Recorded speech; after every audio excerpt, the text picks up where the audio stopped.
দিল্লির লোকেদের যখন নিজের দাপট দেখাতে হয় তখন এখানে ফরচুনার গাড়ি অনেক চলে।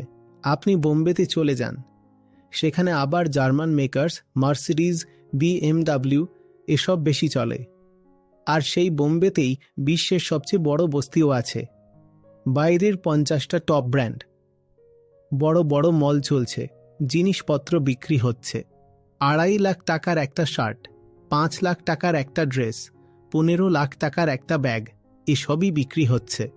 আর যে FMCG প্রোডাক্ট বেচে যে কোম্পানিগুলো মধ্যবিত্তদেরকে জিনিস বেচে, তারা চিন্তায় আছে যে তাদের মার্কেট সুইং করছে। কি হচ্ছে এটা? যে জিনিস মধ্যবিত্তরা বা নিম্ন মধ্যবিত্তরা কিনত, সেই মার্কেট গ্রোই করতে পারছে না, কারণ মধ্যবিত্ত আর নিম্ন মধ্যবিত্ত শ্রেণীর হাতে না টাকা আসছে আর না টাকা বাড়ছে, উল্টে তারা আরও গরিব হয়ে যাচ্ছে। আর লাক্সারি প্রোডাক্টের মার্কেট বেড়েই চলেছে। এটাই কনসেন্ট্রেশন অফ ওয়েলথ। সমস্ত ক্ষমতা আর সব পয়সা কয়েকজনের হাতে জমা হয়ে যাচ্ছে।